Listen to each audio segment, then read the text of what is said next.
we're back at you. Another episode of This Life Ain't For Everybody podcast. Thank you all for joining us. We're still coming at you with the quarantine series.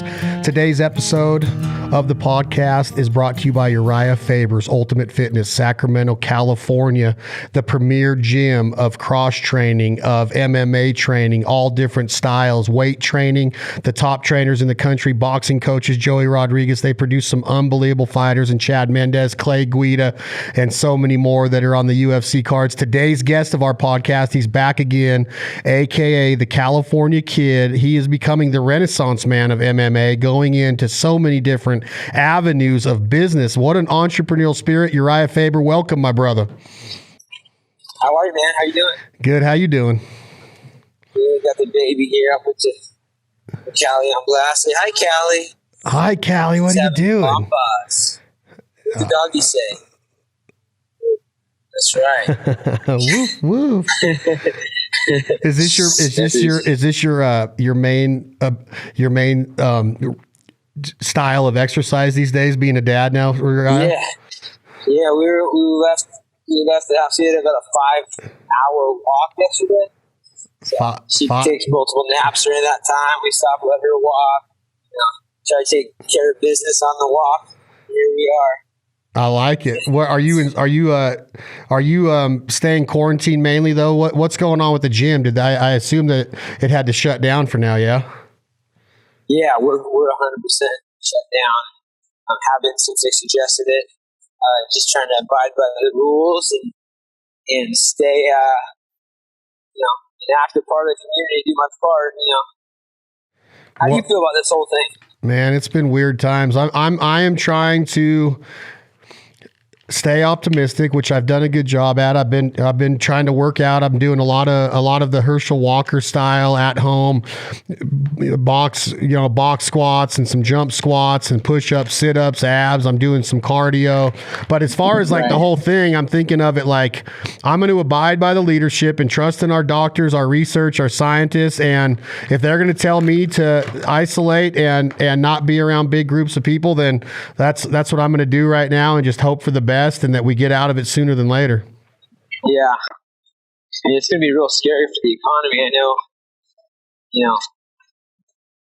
there's never been anything like this. So I hope this isn't going to be the protocol whenever something like this happens, because if you look at the numbers, all the different ways that deaths are caused across the globe, this is definitely one of them, viruses and whatnot. There's been some scary times like the Spanish flu back in 1917, but I think 50 million people died in the Spanish flu. We're at like over 100 million or 100,000. Well, right? If you look back not even that far in history, just in the outbreak when Obama was in office, it killed 500,000 people. Did it? Maybe more than that. I don't even remember the numbers exactly, but it was way more than this when Obama was in office, and they didn't shut down the economy like this. This is pretty much unprecedented, man. Yeah, I'm curious what the difference is, but these guys know what they're doing. I think they do, and I'm just following it and just saying, hey, man, if it's going to be one of the things that we have to do right now is not go into groups of people. I can do that. The part that scares me, though, is like what you said, is that how long can your business shut down for and you be able to sustain it? How many people are you going to have to lay off? These casinos, these big casinos that can't do business. I mean, can you imagine the Strip in Vegas being shut down? Yeah, it's wild, man. It's really, everything. It's crazy. But, we're living in its history. I'm not going to bitch about it. I'm just going to adapt and hopefully overcome it. Yeah, exactly. All right, so let's talk about what I wanted to talk to you about today. Tomorrow's a big day for you. It is going to be the launch of your new movie called Green Rush. That's right, yeah. When you say it's your movie, explain this to me. So, I have a production company called Faber Films, and we've been working on a bunch of stuff over the last 7 years, like getting things prepped and kind of learning the business and whatnot. this is our first feature film that we hammered out this last year, and it's an awesome story. It was really a cool process to see the whole thing come together. But it's about a robbery at a marijuana farm in Northern California. We've got Andre Touchy-Feely, who's one of our teammates, who's it's his acting debut, and then a bunch of great actors that kind of poured their heart and soul into this thing. So, we ended up selling it to Lionsgate. They're launching the whole product, the whole movie nationally tomorrow. So it's my movie because I was a producer on it. I'm not in the movie, but it was one of the projects that we were able to hammer out, and it's our first feature film. We've had some documentaries and some other things, but it's our first feature film, and I'm pretty proud of it. It's pretty awesome. Were you on set every day as the producer? I was on set quite a bit. At the time, we filmed it in Northern California at a spot where we filmed the whole movie in a single location. So it made it a lot easier to be there. And then we had my producing partner is also the director. And actually the main villain is one of the writers. It was really a bunch of guys that are experts in what they do, coming together and putting in a hard work and sweat, making a killer project. The fact that we were able to get to a major company like Lionsgate with really really talented actors, but not any big stars that you would know per se. As of right now, it's a bunch of people with a lot of potential that you're going to see a lot more of, and the movie speaks for itself. So you're saying that you independently shot the movie, and then when the movie was 100% edited and post-production was done with color correction, audio, everything, you take it to a Lionsgate and they give you a certain amount of money to buy it, and then they distribute it for you? Yes, that's it. And, ideally you would take it to, film festivals, and you would shop it around to a bunch of different companies, but the first company that we showed it to, and their great company is Grindstone, which is under Lionsgate. A guy named Stan Workshop I've known for a lot of years, and they wanted it right off the bat. So we never even got to really show it around too much. We had a good partnership that hopefully becomes a good working relationship for the future as well, because we have a lot of big plans, and we are still, in control of the international rights. So at this point, we've got to deal with a distributor for the rest of the world, and that's going to be its own deal separate from the national. So was this a different process, Urijah, when you wrote your book? And tell me if I'm wrong. When you wrote your book and Paige was doing her book out of your gym, do you take the idea in your story to an agent or a potential publishing company, and then they send in the writers to write it for you? Or did you actually pen your own book and then sell it to a company to distribute it for you, or a publishing company to print it for you and get it out to the masses? I think a lot of people are different. I had a co-writer, but what I had done for a couple of years prior was write a bunch of stuff myself. Now, what actually was put out there versus what I wrote is a whole bunch, a big difference, because I'm not a seasoned professional writer. There was a lot of my concepts and everything in it. Once that happened, then there was a whole process where you go through and you do the editing, and you have, originally it was this, and then it becomes that, and it becomes this, and then I had to final look it over and make all the changes to put it, exactly how I wanted. But and I'm thinking that for most people, maybe the Paige scenario, for example, or Cody Garbrandt, for example, that it's a lot more interviews, less of them actually writing. So you had your ideas and you put the book into fruition. Did they say, all right, Urijah, we're going to put this much money up. We're going to give you this much money in advance. And then they take it, they publish it, get it printed, put the cover on it. And then they go and they sell it to the masses online in Walden's Books and all of these different retail outlets across the country. Yep. That's the way it goes. So,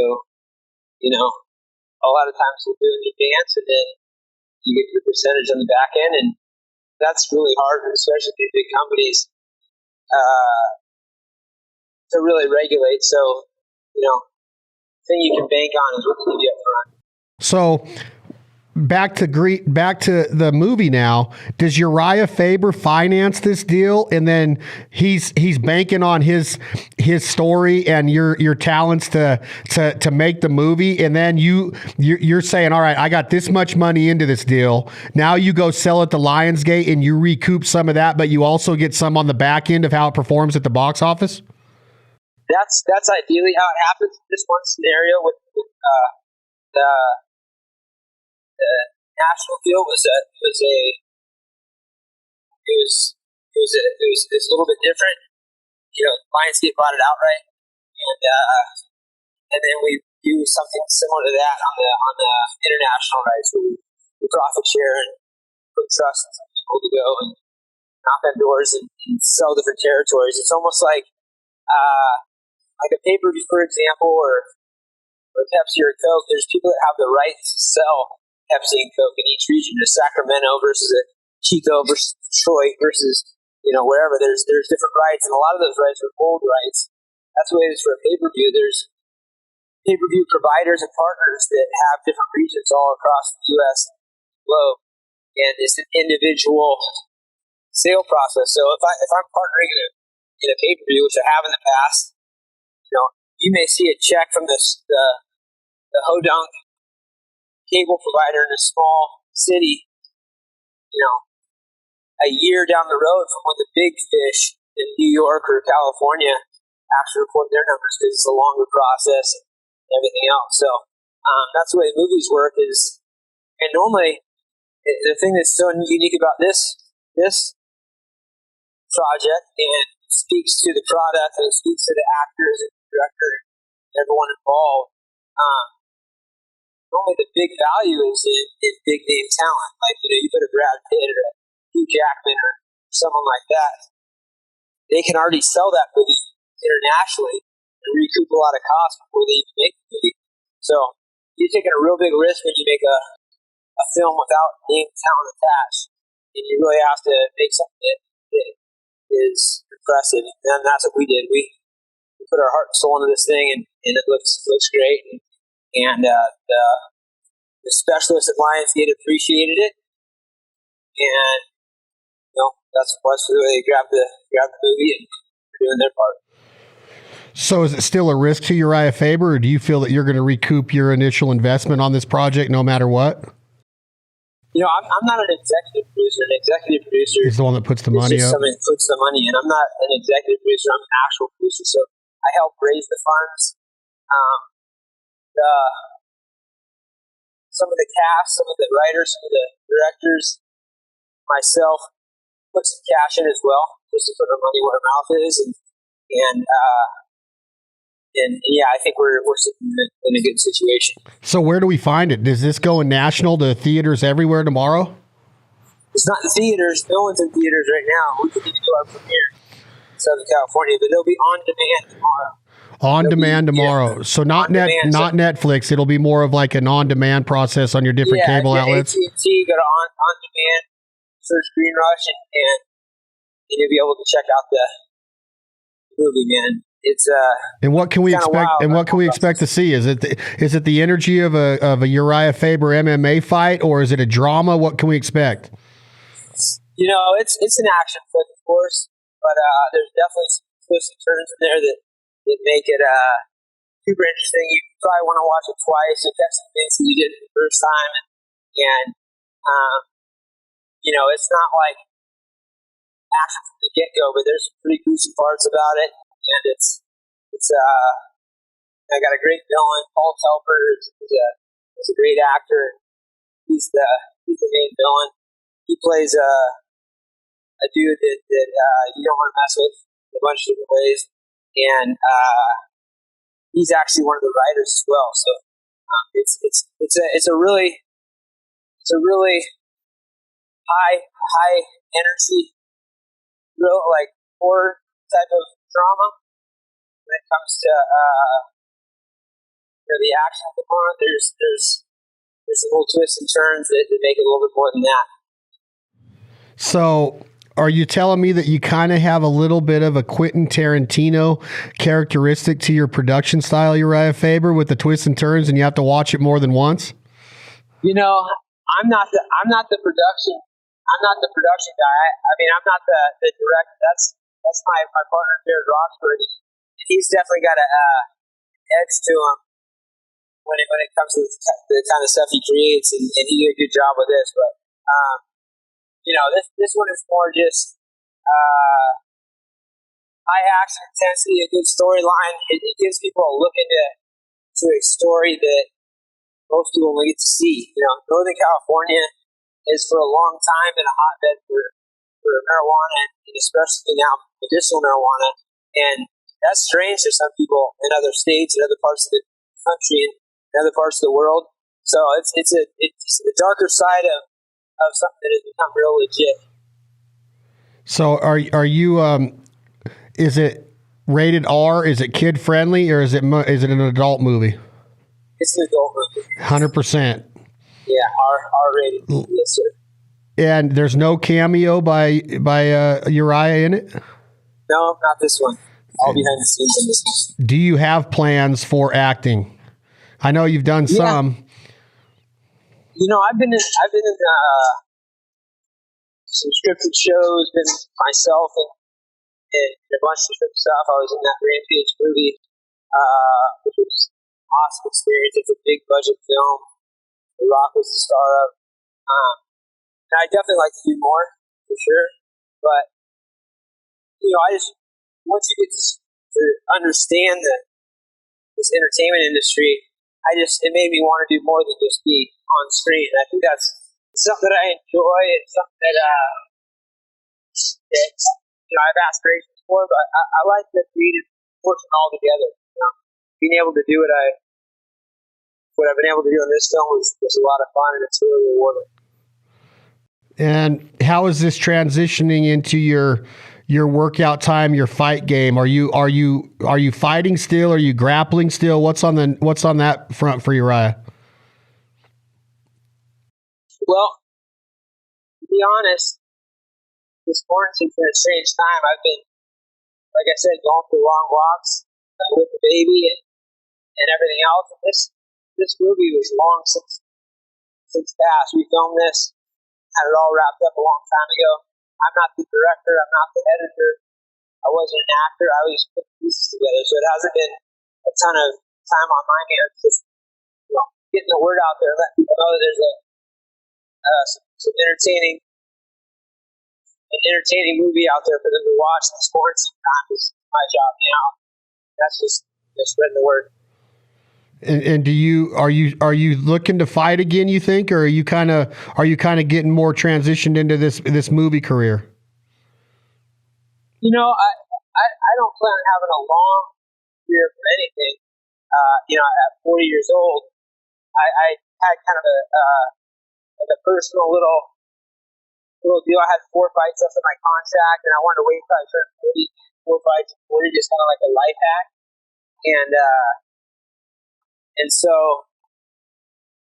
at this point, I'm 2 fights into that 4 fights. I could easily do 2 more if I wanted to. I'm not opposed to it, but right now I'm just focused on kind of weathering the storm in this weird time in this world, being a good dad. But I'm going to get myself in great shape and see how I feel from there. How far are you from great shape right now? I'm never that far off. I don't get out of shape, even if I'm inactive. I've got a lifestyle of good health and activity. So I could say about maybe 4 weeks of serious training, and I'd be in tip-top shape. And what's your diet like right now on quarantine? Are you finding yourself cheating a little bit more, or are you staying pretty focused on that as well? I'm eating less because I'm doing less, and then trying to make sure that it's healthy food. But we're doing a lot of homemade stuff. My mom's been around; she's been cooking a lot. But it's about the same. I always stay pretty healthy. I can have a little ice cream here and there, but that's something you got to do. What are you doing personally with Makuni being closed? Are you getting curbside takeout? Because I know you're a huge sushi fan. I did get takeout one time from Makuni and one from Cannon.